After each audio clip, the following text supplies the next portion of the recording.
31 साल की एक लड़की दुनिया की यंगेस्ट वुमन बिलियनियर बनी। एक कंपनी को पहली बार इतनी कम उम्र में पब्लिक लेकर गई यूएस में। ये लड़की थी व्हिटनी वॉल्फे और इस लड़की की कंपनी थी बम्बल। बम्बल जो कि एक डेटिंग वेबसाइट है, जो कि आज टिंडर को, जो कि दुनिया की सबसे बड़ी डेटिंग वेबसाइट है, उसको कंपटीशन देती है। लेकिन ये लड़की भी कोई आम नहीं थी, ये थी टिंडर की को फाउंडर। जी हाँ, व्हिटनी ने 22 साल की उम्र में हैच लैब्स ज्वाइन किया था, जो कि यूएस का एक इंक्यूबेटर है, जो कि नए स्टार्टअप्स को सेफ्टी देता है, फंड देता है, हेल्प देता है। उसमें इनकी मुलाकात शीन से हुई थी, जो कि बाद में टिंडर के को फाउंडर बने। व्हिटनी को पूरा का पूरा क्रेडिट जाता है टिंडर की शुरू की पॉपुलैरिटी के लिए, वहां पर कस्टमर लाने के लिए, कॉलेज में इनको फेमस करने के लिए। लेकिन बाद में कुछ ऐसा हुआ जिसके लिए व्हिटनी को टिंडर छोड़ना पड़ा और उसके बाद उन्हें बम्बल का आइडिया आया। ये पूरी स्टोरी कैसे है ये तो हम जानेंगे ही जानेंगे, लेकिन इस वीडियो का मेन मकसद है ये समझना कि ये कंपनियां तो बड़ी होती जा रही हैं, लेकिन ये किस तरीके से हमारी यूथ को, हमारे इस टाइम को बर्बाद करती हैं। ये किस तरीके से पूरी की पूरी एडिक्शन पर काम करती हैं। एडिक्शन लगाकर लोगों को ग्रेटिफिकेशन का एक छोटा सा जो एक सुख है वो देकर उनसे कितना कुछ छीन लेती है।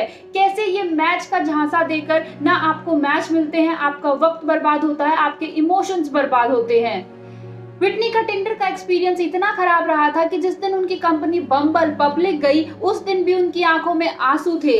बम्बल की टैगलाइन भी है बाय वुमन फॉर वुमन, क्योंकि उन्होंने जो टिंडर है वो छोड़ा था ह्यूमिलेशन की वजह से, वो भी उन्हीं के टिंडर के को फाउंडर से। उनको इसके बहुत बेइज्जती सहनी पड़ी थी। हालांकि उनको बाद में लॉ सूट की वजह से टिंडर से $1 बिलियन मिले थे, लेकिन फिर भी उनका कहना है कि मुझे उस दुख से गुजरना पड़ा। सिर्फ 25 साल की उम्र में मुझे वो सब सहना पड़ा जो मैं सोचती हूँ किसी को भी ना सहना पड़े। वो चाहती थी एक ऐसा प्लेटफॉर्म बनाना जहाँ पर डेटिंग हो, लेकिन डेटिंग हो बराबरी के अधिकार के साथ, जहाँ पर लड़कियों का पहला कंट्रोल हो इस चीज पर कि वो किसे मैसेज करना चाहती हैं और किसे नहीं।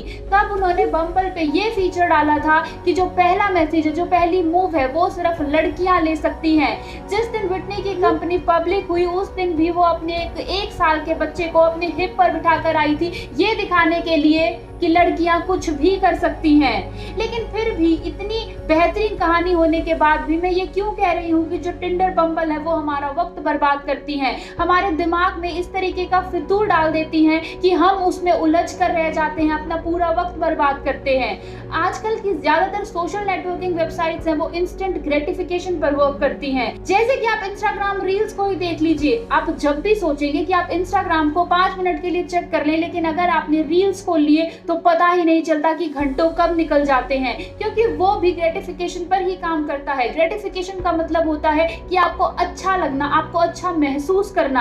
आपके आसपास कुछ अच्छा नहीं हो रहा, लेकिन आपको महसूस अच्छा हो रहा है वो चीज महसूस करके। जैसे कि आप कोई भी डेटिंग वेबसाइट खोलते हैं तो उस पर आपको मैचेस आते हैं, आपकी डेट सेट नहीं हुई है ना, आप डेट पर गए हैं, लेकिन आपको उम्मीद नजर आने लगती है कि शायद ऐसा हो सकता है। लेकिन अब आप मुझसे कहेंगे कि एटलीस्ट उम्मीद तो है, अगर हम ये सब ना करें तो उम्मीद भी नहीं है। लेकिन गाइस एक बात सोचकर बताइए कि हर बिजनेस इस बात पर टिका हुआ है कि कस्टमर रिपीट हो, कस्टमर हमारे पास दोबारा आए। अगर कस्टमर एक बार आकर चला गया तो बिजनेस कैसा?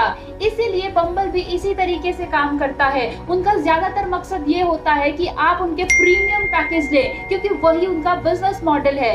लेकिन मेन होता है कि एल्गोरिथम कैसे काम करता है, कैसे मैचेस आते हैं, क्यों किसी इंसान को बिल्कुल मैचेस नहीं आते और क्यों किसी इंसान को बहुत ज्यादा मैचेस आते हैं।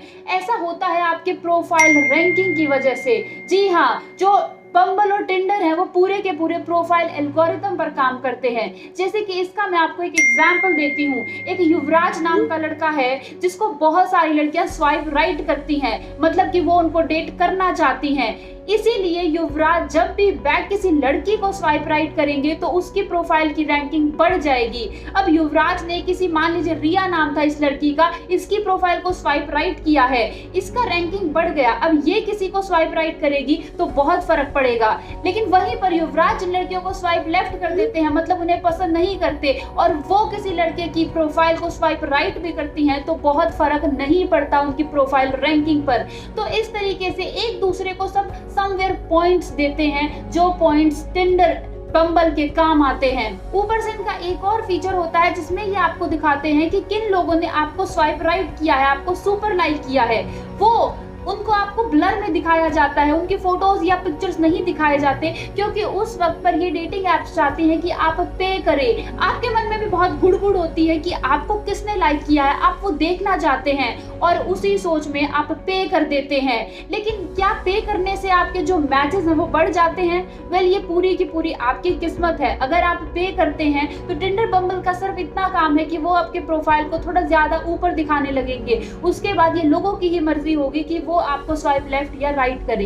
इसके बाद जो टिंडर बम्बल है उनके पास बहुत सारे बोट भी होते हैं जो प्रोफाइल्स को लाइक करते हैं ताकि लोगों को अच्छा लगता रहे, ताकि लोगों की उम्मीद बंधी रहे कि हमें मैचेस आ रहे हैं। जी हाँ, आपको जितने भी मैचेस आ रहे हैं जरूरी नहीं है कि वो रियल प्रोफाइल्स हो, वो किसी के फेक प्रोफाइल्स भी हो सकते हैं जो आपको इन वेबसाइट्स पर बांधे रखने के लिए बनाए गए हैं। सो डेटिंग वेबसाइट्स तो दिन पर दिन बड़ी होती जा रही हैं, लेकिन ये हमारी यूथ का उनका बहुत ज्यादा वक्त बर्बाद कर रही हैं। उन्हें एक ऐसे लूप में फंसा रही हैं जिनसे वो कभी नहीं निकल पाएंगे। क्योंकि आपको ध्यान होगा कि पहले के वक्त में जब ये डेटिंग वेबसाइट्स नहीं होती थी तो लोग एक दूसरे से इंट्रोडक्शन के लिए कितनी मेहनत किया करते थे, प्रपोज करना कितना मुश्किल होता था, एक दूसरे इंसान को जानना कितना मुश्किल होता था, और इसीलिए रिलेशनशिप्स बहुत लंबे चला करते थे।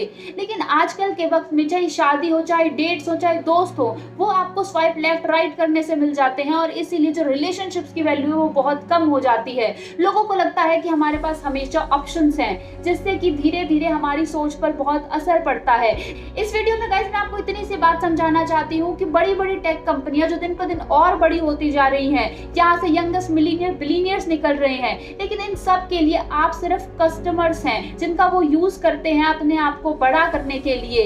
इनफैक्ट विटनी के बारे में तो ये कहा जाएगा कि उन्होंने अपनी ह्यूमिलेशन की राख से इतनी बड़ी कंपनी बना दी कि आज वो दुनिया की यंगेस्ट वुमन बिलियनियर है। सो गाइस, इस वीडियो को तो मैं यही खत्म करना चाहूंगी, लेकिन आपको यही कहूंगी कि विटनी वॉल्फे की कहानी बहुत ही ज्यादा ब्रिलियंट है। वो बहुत ही ज्यादा ब्रिलियंट वुमन है, उन्होंने एक बहुत अच्छा प्लेटफॉर्म बनाया है, लेकिन फिर भी आपको ये समझना होगा कि वो प्लेटफॉर्म आपके लिए कितना बेहतर है या नहीं, आपको उसका कितना इस्तेमाल करना चाहिए। क्या आप किसी और के कस्टमर बनकर रह जाना चाहते हैं, क्या आप किसी और का सिर्फ बिजनेस बनना चाहते हैं, या अपना भी कुछ बनाना चाहते हैं? तो ये सब पे जरूर सोचिएगा और उसके बाद ही कोई कंक्लूजन निकालिएगा।